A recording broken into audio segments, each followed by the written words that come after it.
Meu turno começa sempre às 10 da noite, quando o silêncio se acomoda no teto e os passos do dia se escondem debaixo dos leitos. Eu sou o vigia noturno do Asilo Santa Clotilde, ou, como gosto de pensar em segredo, o guardião dos sonhos alheios. Não que eu ouça vozes, nada disso. Os sonhos aqui não falam com palavras, eles respiram, eles mudam o ar, transformam a luz do corredor, deixam o cheiro diferente. Uma vez, juro, o ar cheirava a goiabada com queijo. Era o sonho da dona Belmira, que dormia com um sorriso de menina. As pessoas não sabem disso, mas os sonhos escorrem das portas como vapor. Eu os sinto flutuar pelos corredores frios, se enroscar nas plantas artificiais e tocar as paredes de azulejo gasto.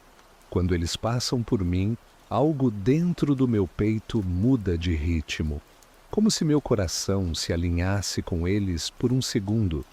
Naquela noite, eu estava na ala C, onde ficam os quartos mais antigos. Luzes fracas, cheiro de mofo com lavanda barata. Mas havia algo diferente.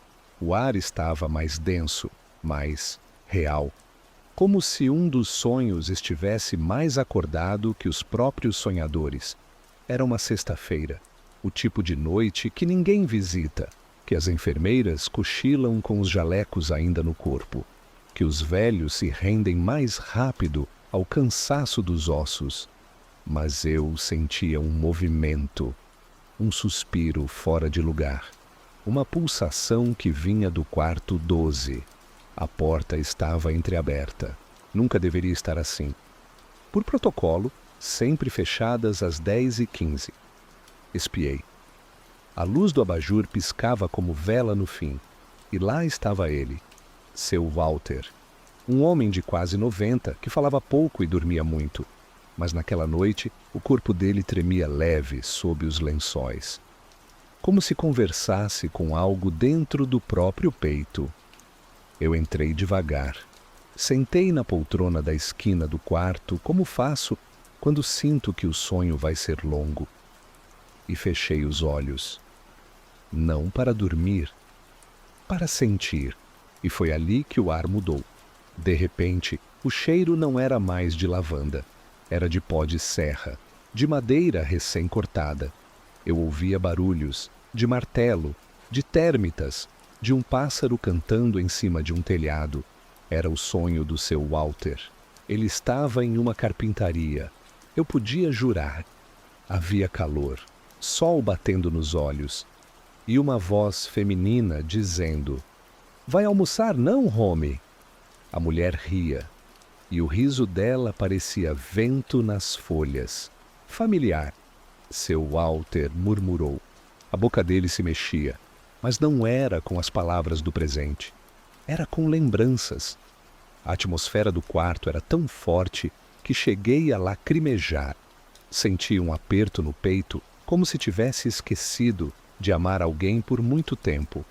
O sonho se expandia, tocava as paredes, quase me puxava para dentro, e eu deixei. Naquele momento, eu não era mais o vigia, eu era parte do sonho de um velho que já não lembrava da própria idade, mas lembrava com perfeição da curva do sorriso da esposa. O ar foi esfriando. A carpintaria sumiu. Ficou só o quarto, o abajur ainda piscando, e seu Walter dormindo em paz. Na porta, um sussurro. "Obrigado." Virei para ver.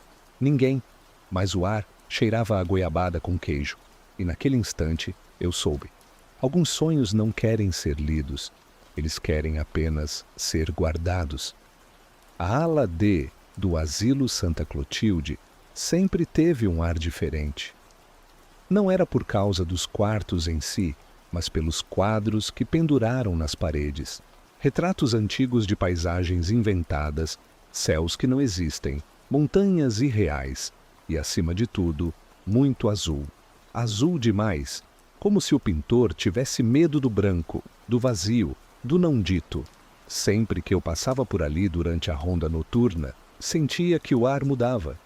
Não como na ala C, onde os sonhos sussurram como memórias esquecidas. Na ala D, os sonhos eram jovens, inquietos, quase acordados. E naquela noite havia algo flutuando no ar. Algo leve. Algo que parecia pincelada sem tela. Era noite de quinta, nublado, silencioso. Eu terminava de conferir os registros das enfermeiras quando senti o cheiro. Tinta, tinta fresca, azul. Mas ninguém pintava nada no asilo há meses. Segui o cheiro. Ele vinha do fundo do corredor, perto do quarto 27. Ali dormia a Dona Clarice, ou melhor, a menina Clarice, como eu chamava em pensamento. Tinha 19 anos. Um acidente de carro. Ficou em coma desde então. Nenhum familiar por perto. Apenas o som constante das máquinas e a solidão perfumada de lavanda. Mas naquela noite, o quarto dela vibrava, não em barulho, mas em presença. Abri a porta, luz apagada, apenas os mostradores eletrônicos piscando ritmados, como um coração tentando lembrar que está vivo. E o ar, azul. Não sei como descrever, mas o ar ali tinha cor. E dentro da minha cabeça vieram imagens. Uma menina com pincel na mão. Cabelo preso em coque bagunçado. Olhos grandes demais para caberem na vida que teve. Ela pintava paredes, folhas, portas. Tudo ganhava cor, mas não qualquer cor. Sempre azul. O azul é a cor do que não foi dito, ela dizia. É o que ainda vai ser. A voz dela não era ouvida, era sentida, como eco vindo de dentro do meu peito. Sentei na poltrona. A mesma de sempre. Fechei os olhos e o sonho dela me tomou por inteiro. Ela estava numa sala grande, com janelas abertas e cavaletes por todo lado. Era um ateliê. Havia quadros encostados nas paredes, todos inacabados. E ela ria. Ria porque a tinta escorria dos dedos, porque o azul estava nos cotovelos, nas bochechas, no chão. E no canto da sala, uma mulher mais velha, talvez a mãe, observava com olhos de chuva contida. Um dia você vai pintar algo que ninguém vai esquecer, dizia. A menina ria mais forte, como quem não acreditava, mas queria. Naquele sonho havia esperança, havia futuro, mas então a cor mudou. O azul ficou escuro, mais denso, como tinta secando rápido demais. Como se o sonho estivesse tentando segurar o tempo antes que tudo endurecesse. A respiração da menina se acelerou. Ela derrubou um dos quadros, pediu desculpas à mulher, tentou limpar. E então, o som de freios, vidro quebrando, grito e escuridão. O sonho parou, como um filme queimada no projetor. Abri os olhos, Clarice estava imóvel, mas uma lágrima escorria no canto do olho. Primeira vez que a vi chorar, mesmo inconsciente. Levantei da poltrona, peguei um lenço, sequei devagar e sussurrei. Se quiser pintar de novo, a gente arruma uma parede para você. O monitor apitou levemente. Um sinal de que algo dentro dela ainda escutava. Saí do quarto com um coração cheio de azul. E quando passei pelo quadro do corredor, aquele com o céu mais irreal de todos, vi que tinha uma marca diferente. Um respingo novo, fresco, azul. Ali, entre sonhos, cores e lembranças, eu entendi. Alguns sonham com coisas que nunca viveram. Outros tentam voltar onde deixaram de ser. Clarice sonhava com tinta. E eu guardava o cheiro.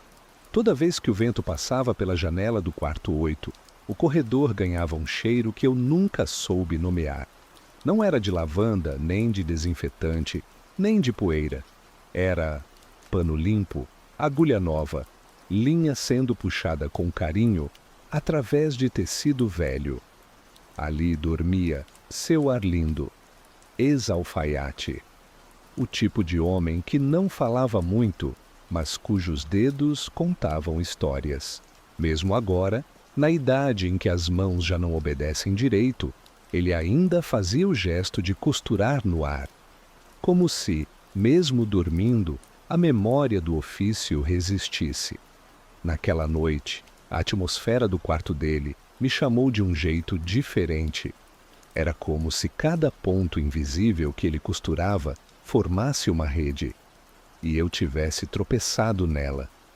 Parei na porta, respirei fundo. O ar tinha um peso delicado, como se estivesse cheio de lembranças dobradas. Entrei, sentei na cadeira, fechei os olhos e me deixei levar. O sonho dele não chegou de uma vez. Veio em pedaços, como retalhos. Primeiro, um tecido azul marinho sendo passado com ferro quente, o cheiro do vapor. Depois, uma tesoura grande riscando um risco branco com firmeza. E uma sala pequena, com estantes de tecidos enrolados e um espelho oval na parede. O jovem Arlindo surgia, reto, confiável, com a fita métrica pendurada no pescoço e uma concentração de cirurgião nos olhos.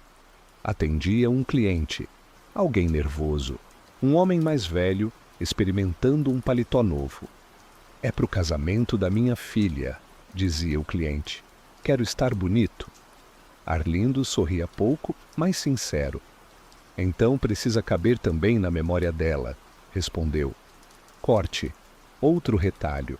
Agora uma criança, um menino, cabelos revoltos, Arlindo medindo os ombros pequenos. "Para a formatura do primário", dizia uma mulher ao fundo. "Meu filho não teve pai, mas vai parecer um homenzinho." Outro corte, um vestido, alguém chorando de alegria, Arlindo entregando a roupa com um bilhete escondido no forro. "Você ainda vai dançar com as estrelas." Cada cena vinha com textura, com cheiro, com um tipo de saudade que não pesa, mas aperta. E todas elas costuradas por ele, pelo homem que dormia ali, agora, em silêncio. Mas então o sonho mudou. Ficou escuro, duro, um avião, um telegrama, um terno preto. Alguém havia partido, alguém que Arlindo queria costurar de volta ao mundo, mas não podia. No sonho, ele costurava o vazio, pegava o ar com agulha e puxava a linha através do nada. Chorava, mas sem soluço. O choro silencioso de quem perdeu algo sem saber onde caiu. Eu quis tocá-lo, quis dizer que ele não estava costurando em vão, mas fiquei ali, sentindo, guardando. Quando abri os olhos, ele ainda dormia, mas seus dedos, tremendo levemente, faziam o gesto, o mesmo gesto, costurando. Olhei para o canto do quarto. Ali, num prego antigo na parede, havia um pedaço de tecido pendurado. Não estava lá na noite anterior. Fui até ele. Era um retalho de paletó azul marinho, com uma etiqueta bordada em linha dourada, Arlindo, alfaiate de sonhos. Sorri e entendi. Alguns sonhos não são para ser desvendados, são para serem respeitados, ponto por ponto. E enquanto houver alguém que costura, ainda existe esperança de remendar o que o tempo tenta rasgar. Era noite de chuva, daquelas finas, insistentes, que batem nos vidros como quem quer entrar e contar uma história antiga. Na portaria, o som das gotas escorrendo pelas calhas me acompanhava como uma música lenta, meio triste, meio hipnótica. Naquela hora da madrugada, o asilo parece mais templo que morada. Cada quarto vira um altar de silêncio. Cada respiração ritmada é uma prece. Eu circulava pelos corredores com minha prancheta, anotando o de sempre. Luzes funcionando, temperatura da caldeira, presença confirmada nas camas. Tudo como deveria estar, exceto um detalhe. O cheiro. Era o mesmo de outras noites especiais? Cheiro de tecido, mas não qualquer tecido. Era cheiro de pano limpo, algodão antigo e linha de costura, mas com algo a mais. Lavanda, lavanda e tristeza. Vinha do quarto 3. Ali dormia Dona Celina, na ficha, idade 83. Viúva, sem filhos vivos, ex-professora de costura. Nunca falava, não desde que chegou, mas sempre estava com um bastidor de bordado no colo, mesmo dormindo. Ela não bordava figuras, nem flores, nem frases. Bordava nomes, um único nome: Aline. Todos os dias, toda noite, sempre aquele nome. Entrei no quarto. Ela dormia sentada, como sempre, com o bastidor no colo e a agulha pendurada nos dedos. Fechei os olhos. O sonho dela veio suave, como se bordasse também o ar ao meu redor. Estávamos em uma varanda. Ventava. Cortinas brancas se moviam como lenços de despedida. Dona Celina era jovem. Cabelos escuros, trancinhas presas com fita azul. Sentada ao lado dela, uma menina, uns 8 anos talvez, olhos muito grandes, rosto iluminado de curiosidade. Assim, mamãe. A menina mostrava um pedaço de tecido torto, com pontos desajeitados. Assim mesmo, minha flor, você borda como quem conta segredo. A menina ria. O som era como sino de escola no fim da aula. Depois, mais cenas. A menina crescendo, aos 12, costurando uma saia, aos 15, saindo de casa com uma mochila bordada com seu nome. Aline. Aos 18, uma discussão. A mãe chorando, a filha batendo a porta. Silêncio. O sonho pulava como agulha nervosa. Dona Celina bordava cartas que nunca mandou, almofadas com datas que queria esquecer, lenços com promessas de perdão que ninguém leu. Ela esperava, todos os dias, todos os anos, e um dia, a notícia: acidente, jovem desconhecida, nome bordado na alça da mochila. Aline. Voltei ao presente. Dona Celina ainda dormia. O bastidor repousava sobre o colo. A luz do abajur mostrava claramente, mais uma vez, aquele nome bordado. Linhas azuis, letras curvas. Mas havia algo diferente. Abaixo do nome, uma frase. Primeira vez que vi isso. Agora você pode voltar. Fiquei parado, olhando aquilo por minutos. Ela não acordou, mas sorriu. No dia seguinte, contei à enfermeira. Ela jurou que Celina nunca escrevera frases. Voltei à noite. Entrei no quarto. O bastidor estava vazio. Nada bordado. Mas o cheiro de lavanda ainda estava lá. E sobre a poltrona ao lado da cama havia um lenço, com um nome e uma data bordada.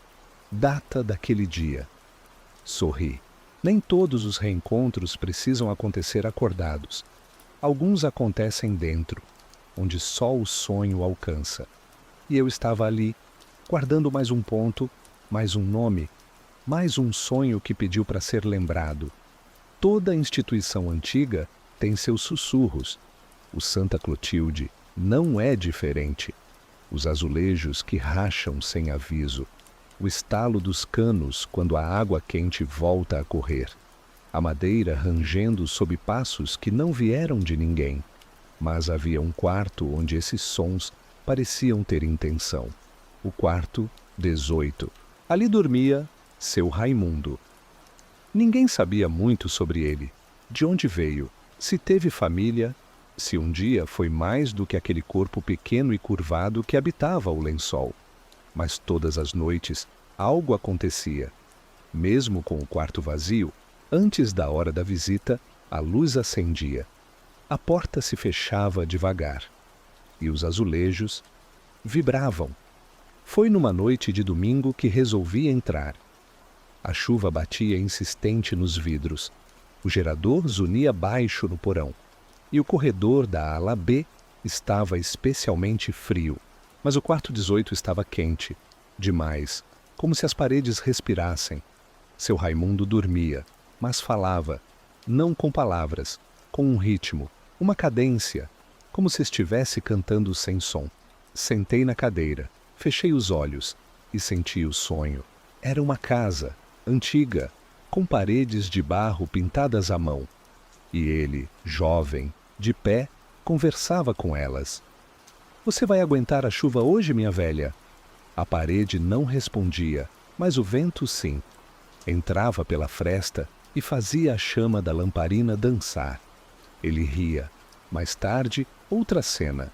Raimundo passava as mãos sobre o reboco, como se buscasse uma lembrança, como se cada rachadura fosse uma carta esquecida. Na casa, tudo falava com ele: a goteira, o armário torto, o chão de barro. E ele ouvia, porque a casa era dela, da mulher que um dia partiu sem fechar a porta. Ela não morreu. Ela foi embora. Deixou a xícara com chá, a roupa no varal e o nome dele na metade de uma frase. Nunca explicou. E ele, desde então, aprendeu a ouvir as coisas, porque as coisas guardam o que as pessoas esquecem. Cenas vinham aos poucos. Raimundo pintando a parede com barro fresco. Raimundo dançando sozinho no chão de terra batida. Raimundo deitando no canto da casa, abraçando o nada como se fosse colo. E depois, silêncio. A casa sendo levada pelo tempo. Ele envelhecendo junto com ela. Falando com os tijolos como se fossem filhos. Voltei ao presente. No quarto, as paredes estavam quietas. Mas havia uma rachadura nova perto da cabeceira. Algo me fez levantar.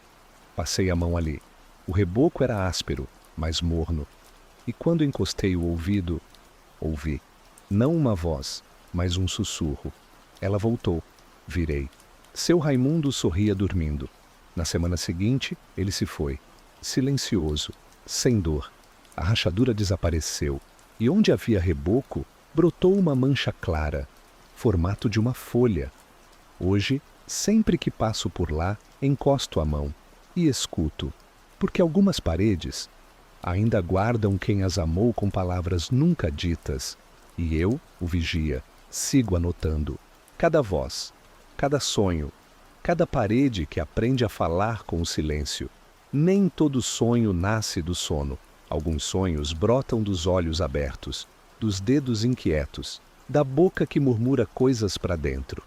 No Santa Clotilde havia uma mulher que não dormia há anos, mas mesmo acordada, ela sonhava.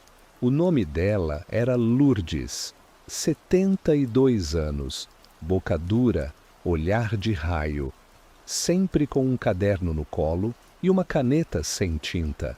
Não precisa tinta para escrever o que já está aqui dentro, ela dizia, batendo no peito com 2 dedos secos. As enfermeiras diziam que era síndrome, delírio crônico. Eu não via assim. Eu via uma mulher que guardava um mundo que ninguém mais queria ouvir. Era noite de quinta. O gerador tinha oscilado mais cedo e algumas luzes piscavam sem parar. Lourdes estava sentada, como sempre, na poltrona do refeitório abandonado. Aquele canto onde a televisão queimou anos atrás e nunca mais voltou. Eu fazia minha ronda quando ouvi a voz dela. Estão dançando de novo. Olha só como brilham. Não havia música, não havia luzes. Mas os olhos dela estavam em outro lugar. Me aproximei. Está vendo o quê, dona Lourdes? Ela não respondeu. Fez um gesto com a mão, como quem convida para entrar. Sentei ao lado e esperei. Ela começou a falar. Contava sobre um salão antigo, com lustres pendurados em cordas de ferro. Homens de paletó branco e mulheres com vestidos de seda colorida. Naquele canto, o maestro derrubava sempre a batuta. Era um charme falso. Descrevia cada rosto, cada passo de dança. Aquele dançarino perdeu a mãe aos 3, mas ninguém via, porque ele sorria com os olhos. Era como se o mundo que ela narrava estivesse ali, entre as cadeiras plásticas e o cheiro de mingau velho. E eu via também. Comecei a sentir o perfume, o som de risadas abafadas, o calor do salão. Ela não parava. Contava também sobre um jardim com lírios azuis. Nunca vi lírio azul, Dona Lourdes. Falei. Ela sorriu. Porque você só olha com os olhos. Mais histórias, mais cenas, mais detalhes, nomes, datas, trajetos, mas nenhum deles era sobre ela. Então perguntei: e a sua história, Lourdes? Silêncio. Olhou para frente por muito tempo e depois disse: a minha foi esquecida, mas eu guardo as dos outros. É o que me resta. Ela me entregou o caderno, folhas em branco, mas com marcas de caneta invisível. Está tudo aqui, mas só quem escuta com a alma vai entender. Guardei comigo. Naquela noite, ela dormiu. Pela primeira vez. E quando passou pelo corredor da ala E, o ar mudou. Cheiro de lírios azuis. Dias depois, Lourdes não acordou. Mas no refeitório abandonado, na parede ao fundo, apareceu uma sombra. Um desenho feito de tempo e mofo. Era um salão, com um lustre, e uma mulher sorrindo com um caderno nas mãos. Alguns sonhos não precisam de sono, precisam de testemunha. E eu fui o dela. Alguns corredores do Santa Clotilde parecem mais novos do que são. Outros carregam um tempo que não está na parede. A ala F, por exemplo, tem cheiro de coisa incompleta, como uma carta sem destinatário. Era lá que ficava o leito 41. Nele estava Caio, um rapaz com corpo de 30, mas olhos que nunca deixaram a adolescência. Estava em coma desde antes de eu começar a trabalhar ali, e mesmo assim havia movimento. Os enfermeiros diziam que era reflexo, que os olhos dele se moviam por impulso. Mas eu sabia. Ele sonhava, e os sonhos dele eram tão intensos que atravessavam os lençóis, tocavam a parede, bagunçavam o ar. Certa noite, uma quarta sem lua, entrei no quarto 41. Caio respirava devagar com a ajuda de máquinas, mas o rosto estava sereno, como quem espera algo que já chegou. Fechei os olhos, sentei ao lado da cama e senti o sonho vir. Ele estava em uma escola, uniforme amassado, tênis rabiscado, cabelo rebelde, mas o mundo ao redor não obedecia às regras da realidade. Os corredores da escola eram infinitos, as salas mudavam de lugar. Ele corria, sempre tentando chegar à mesma porta, a do fundo, aquela que nunca abria. Lá dentro, ele dizia, estava o pai, um homem de voz firme e mão pesada, que nunca foi ao teatro da escola, mas sempre cobrava notas altas. Caio tentava alcançar aquela sala, mas algo o impedia. Um som, um estouro. Depois, silêncio. Cenas seguintes. Caio mais velho, em uma moto. A cidade passando rápida ao redor. A chuva vindo de lado. Um fone de ouvido. Uma música alta. E de repente, luzes. Freio. Impacto. Depois, escuridão. Ele não lembrava do acidente. No sonho, acordava em casa. Mas a casa estava diferente. Sem fotos, sem som, sem reflexo nos espelhos. Ele ligava a televisão. Nada. O telefone. Mudo. Batendo na porta da vizinha, ninguém respondia. E então, ele via. O próprio corpo, deitado no hospital. Ele gritava, socava paredes, mas nada mudava. Caio não sabia, não aceitava. E por isso, continuava preso entre o mundo e o outro lado. No sonho, ele passou a vagar por ruas vazias. De dia, tudo era cinza.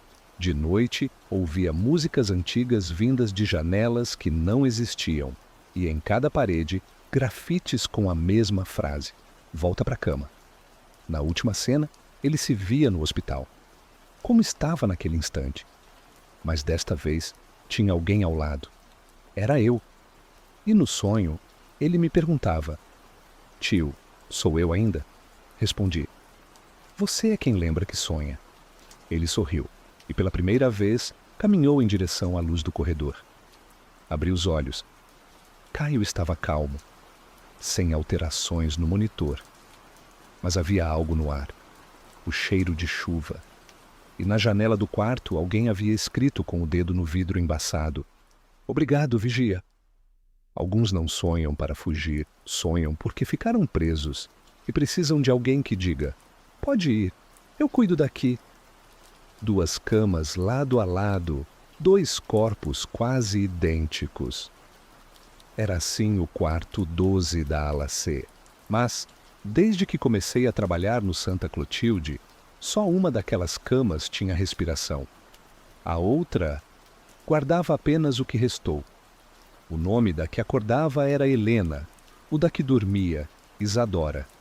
Gêmeas idênticas, separadas por um acidente que levou metade da consciência de uma e mergulhou a outra num sono sem fim.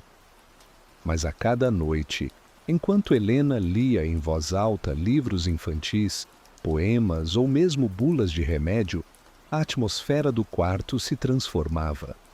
A própria parede parecia escutar, e Isadora sonhava.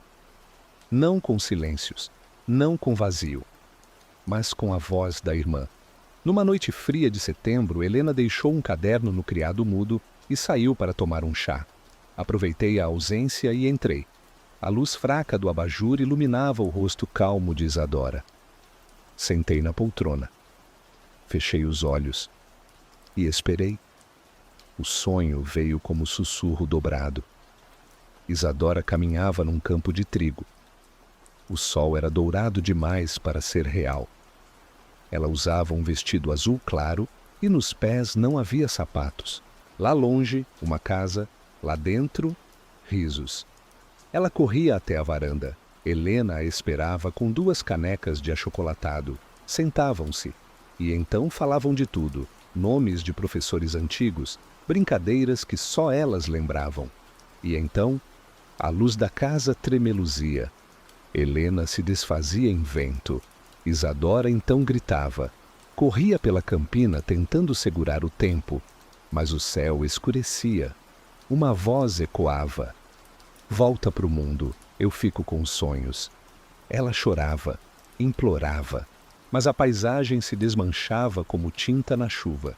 E tudo virava branco. Na cena seguinte, Isadora está sentada na cama do hospital, sozinha. O quarto está vazio. Ela chama por Helena, mas ninguém responde. Olha para a poltrona. Ali estou eu.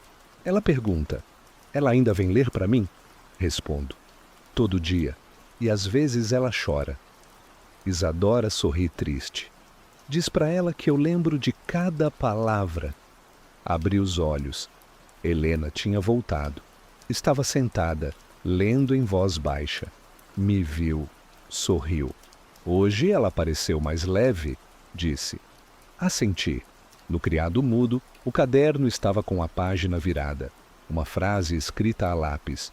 Eu ainda ouço você. No dia seguinte, Isadora teve um espasmo.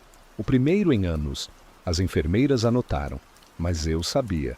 Ela estava respondendo. Alguns sonhos não querem acordar. Eles querem apenas ser lembrados. E enquanto houver alguém lendo em voz alta, uma gêmea ou um vigia, o sonho continua. Tinha um leito, no final do corredor da ala H, que todos evitavam, não por medo, mas por não saber o que fazer com aquilo que não se entende. Ali ficava Jonas, um homem de 40 e poucos anos, com o corpo quieto, mas os olhos sempre em movimento. Nunca falou, nunca andou, mas toda noite pedia papel, e com um lápis gasto rabiscava coisas que ninguém sabia nomear. Linhas curvas, espirais, formas que pareciam mapas de um lugar onde o tempo não era linear. As enfermeiras chamavam de devaneio, eu chamava de cartografia do invisível. Entrei no quarto dele com o coração mais lento. Algo me dizia que aquela noite teria algo diferente. Jonas estava acordado. Os olhos me seguiram até a cadeira. Sentei. Ele apontou para o papel sobre a mesa. Havia um desenho. Era uma espiral enorme. E no centro, um ponto. Simples. Solto. Meus olhos arderam. O ar ao redor parecia curvar-se. Fechei os olhos. E o sonho veio. Voava, mas não como um pássaro. Voava como quem lembra. como quem é puxado por memórias tão antigas que se tornaram lugar. O mundo era feito de linhas, fios conectando tudo, casas, pessoas, palavras não ditas. Jonas caminhava sobre essas linhas, com uma vara de grafite desenhava as conexões, mostrava onde um sorriso esquecido tocava a saudade de outro, onde a dor de um homem em 1964 fazia sombra no sonho de uma criança em 2009. Tudo era rede, tudo era sentido. Vi ele desenhar uma flor sobre a cabeceira de uma senhora. E no dia seguinte, ela acordou cantando um hino de infância que ninguém conhecia. Vi ele traçar uma linha entre duas camas opostas, e as pacientes que nunca haviam falado sorriram uma para outra na manhã seguinte. Jonas não sonhava para si. Ele era como um guardião de caminhos. Na parte final do sonho, vi uma parede branca, imensa. Jonas rabiscava com pressa, desenhava um portal. Do outro lado estavam pessoas sem rosto, sombras de memórias. Ele olhava para mim. Você também guarda sonhos que não são seus, disse ele, com a voz que nunca usou acordado. Mas quem guarda também precisa lembrar de deixar ir. E então apagou a própria imagem do papel. Acordei. Jonas me olhava, com suavidade. Apontou para o papel. No centro da espiral havia agora um nome, o meu, e abaixo uma linha, que seguia, até fora da folha. Jonas faleceu naquela noite. No prontuário, disseram, falência múltipla. Mas eu sabia. Ele foi traçar mapas em outro lugar. E eu fiquei com a folha, porque alguns sonhos não querem ser entendidos. Querem apenas ser seguidos. E o meu traço começava ali. Existe um corredor que ninguém limpa, não porque esteja sujo, mas porque parece não aceitar a limpeza. Fica após a ala técnica, perto do antigo arquivo do hospital. Poucos sabem que ainda existe. Menos ainda sabem que há uma porta no fim. Ela não tem número, não tem aviso, apenas madeira velha, com uma trinca que corre no sentido vertical, como uma cicatriz. Nunca vi nenhum paciente entrar ali, mas já vi sombras. E certa noite, eu entrei. Era o final da minha ronda. Havia uma sensação de repetição no ar, como se todas as outras noites tivessem só me preparado para aquela. O som do gerador, os chiados dos ventiladores, os passos nos corredores. Tudo calou ao mesmo tempo. Apenas o corredor do fundo respirava. Caminhei. Ao chegar na porta, ela se abriu sozinha. Lá dentro, um quarto escuro, mas não vazio. Tinha uma poltrona, e nela, um homem, eu mesmo, mais velho. Ele me olhou como quem já esperava. Demorou, disse. Sentei em frente a mim mesmo. E por um tempo não houve fala. Apenas a compreensão de que aquele lugar não era um sonho, não era um delírio, era um encontro com aquilo que sobra quando tudo é escutado. Comecei a ver, na parede, sonhos antigos que eu havia presenciado, a menina da tinta azul, o homem que costurava lembranças, a senhora do nome bordado, a gêmea silenciosa, o jovem perdido, o desenhista do invisível. Todos estavam ali em forma de imagens flutuantes. E eu vi também o que não lembrava. As vezes em que quase dormi no turno. As noites em que chorei sem saber porquê. As frases que ouvi e que me mudaram. E por fim, as portas que eu nunca abri. Por que me mostra isso agora? Perguntei. O eu velho respondeu. Porque o vigia também precisa ser guardado. Ele levantou, caminhou até mim e tocou minha testa com 2 dedos. Na hora senti um calor, como se todos os sonhos que guardei estivessem me atravessando. Voltei ao presente. A sala estava vazia, mas no chão havia um bilhete, escrito com a minha letra. Obrigado por escutar.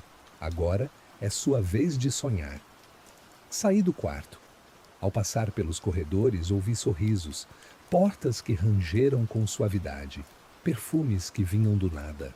Os sonhos ainda estavam ali, mas agora eu fazia parte deles. Na portaria, sentei, peguei meu caderno e comecei a escrever. Desta vez, sobre mim, sobre o vigia que guardava os sonhos dos outros, sem saber que estava construindo o seu. Alguns sonhos só se revelam quando a gente para de vigiar e fecha os olhos pela primeira vez.